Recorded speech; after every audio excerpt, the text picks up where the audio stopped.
Global skill development mission में आपका स्वागत है।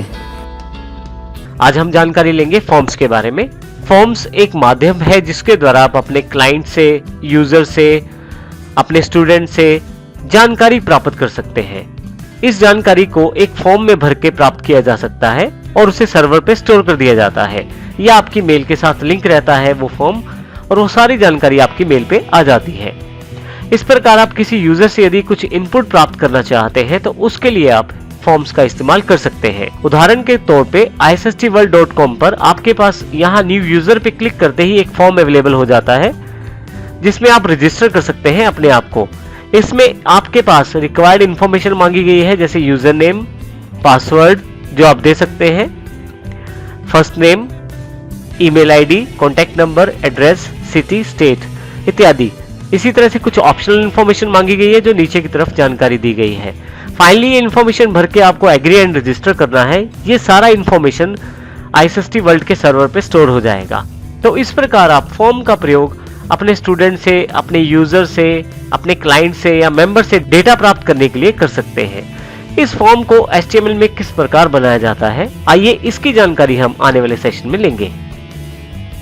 यहाँ हमारे पास एक सैंपल फॉर्म अवेलेबल है जिसमें हम अपनी जानकारी फिल कर सकते हैं। जैसा कि हमने पिछले फॉर्म में देखा था, उस फॉर्म में CSS का प्रयोग करके एक सुंदर सा फॉर्म दिखाया गया था, जबकि हमने यहाँ पे एक रो फॉर्म का प्रयोग किया है, अर्थात विदाउट एनी स्टाइलिंग।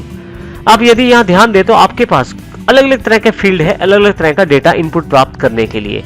अर्थात जैसे कि यदि आपको टेक्सचुअल डेटा चाहिए तो आपके पास टेक्स्ट फील्ड अवेलेबल रहती है, जैसे फर्स्ट नेम, यहाँ पे लास्ट नेम है यहाँ पे, और पासवर्ड। अब जैसे लास्ट नेम मैं फिल कर देता हूं तो क्योंकि ये भी टेक्सचुअल फील्ड है तो यहाँ भी टेक्स्ट दिखाया जाएगा। पासवर्ड फील्ड में आपको कुछ दिखाया नहीं जाएगा, परंतु आप पासवर्ड यहाँ फिल कर सकते हैं। ये जो पासवर्ड है डॉट्स में दिखाया जाएगा, जबकि यहाँ पे एक आंख जैसा निशान है।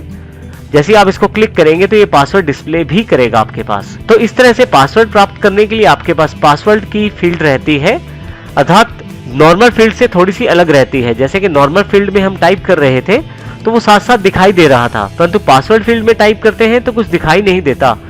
और ये यदि आप चाहें तो देख सकते हैं, परंतु आपके साथ बैठा व्यक्ति नहीं देख सकता क्योंकि ये डॉट्स के साथ बना होता है। इसी तरह से नीचे की तरफ यदि आपके पास मल्टीपल ऑप्शन है तो उनमें से एक ऑप्शन यदि आप सिलेक्ट करना चाहते हैं तो आप इस तरह के गोल बटन्स, जिनको रेडियो बटन्स कहते हैं, उनका प्रयोग कर सकते हैं। जैसे मैं यहाँ क्लिक कर देता हूँ। इसी तरह से डेट ऑफ बर्थ अगर आप देना चाहते हैं तो यहाँ आपके पास कैलेंडर कंट्रोल जो दिया गया है, इसमें आप आसानी से अपने हिसाब से मंथ चूज कर सकते हैं। जैसे मैं यहाँ क्लिक कर लेता हूँ मंथ को, डेट चूज कर सकते हैं और ईयर भी चूज कर सकते हैं। आप चाहें तो मंथ को चेंज करने के लिए यहाँ से नीचे या ऊपर की तरफ से लिस्ट चेंज कर सकते हैं। इसी तरह से यहाँ भी आप लिस्टिंग चेंज कर सकते हैं और साल भी आप यहाँ से आसानी से चेंज कर सकते हैं। यहाँ पे क्लिक का बटन है जो एक तरह से ओके का बटन है। आप क्लिक करेंगे तो फाइनली वो वैल्यू यहाँ पे सबमिट हो जाएगी। कैलेंडर इनपुट टूल का प्रयोग करते हुए एक इंपॉर्टेंट बात, ये जो कैलेंडर कंट्रोल का एग्जांपल मैंने आपको दिखाया है, ये माइक्रोसॉफ्ट एज जो कि माइक्रोसॉफ्ट का नया ब्राउजर है, विंडोज 10 में शामिल है, उसमें दिखाया गया है। परंतु इसी कैलेंडर कंट्रोल को यदि आप क्रोम में यूज करें तो आपके पास कुछ इस तरह का कंट्रोल दिखाई देगा, जबकि काम इन दोनों का सेम रहेगा। जैसे कि यहाँ से मैं आसानी से मंथ और ईयर चेंज कर सकता हूँ और इसी तरह से नीचे की तरफ मैं डेट भी चेंज कर सकता हूँ। तो आप इस तरह डिफरेंट ब्राउजर पे हो सकता है आपको डिफरेंट तरह का कैलेंडर दिखाया जाए, परंतु इसका कार्य बिल्कुल एक जैसा ही रहता है। मैं फिर से माइक्रोसॉफ्ट एज ब्राउजर पे वापस आ गया हूँ। नीचे की तरफ फिर से रेडियो बटन बॉक्स है, जैसे कि हमने ऊपर देखा था। इसी तरह से नीचे चेक बॉक्सेस भी हैं। चेक बॉक्सेस स्क्वायर बॉक्सेस हैं जिसके अंदर आप क्लिक करके चेक लगा सकते हैं। ये मुख्यतः एक से ज्यादा ऑप्शंस यदि आपके पास है तो उसको सिलेक्ट करने के लिए करवाए जाते हैं। जैसे यहाँ पे क्वालिफिकेशन की जानकारी मांगी गई है, यदि आपने BA, BCom और PGDCA भी कर रखा है तो आप तीनों को सिलेक्ट कर सकते हैं। फाइनली आपके पास यहाँ पे एक बटन का कंट्रोल दिया गया है, जिस बटन कंट्रोल से आप ये डिसाइड कर सकते हैं कि आप ये फॉर्म सबमिट करना चाहते हैं कि नहीं। सबमिट बटन पे क्लिक करते ही आपका सारा का सारा डेटा जो है सर्वर पे स्टोर कर दिया जाता है। सर्वर मुख्यतः वो कंप्यूटर होता है जहां पे आपकी वेबसाइट रहती है। इसी तरह से यदि यहाँ पे रीसेट कर दिया जाए तो ये सारे फील्ड्स खाली हो जाएंगी, इनिशियल स्टेट में आ जाएंगी, जैसी शुरू में थी वैसी हो जाएंगी। तो इस प्रकार बटन का प्रयोग भी किया जाता है। यहाँ पे बटन सबमिट टाइप अलग है, जबकि रीसेट बटन टाइप अलग है। इसके अलावा यदि आप चाहें तो अपनी मर्जी से भी बटन बना सकते हैं और उसका प्रयोग कर सकते हैं।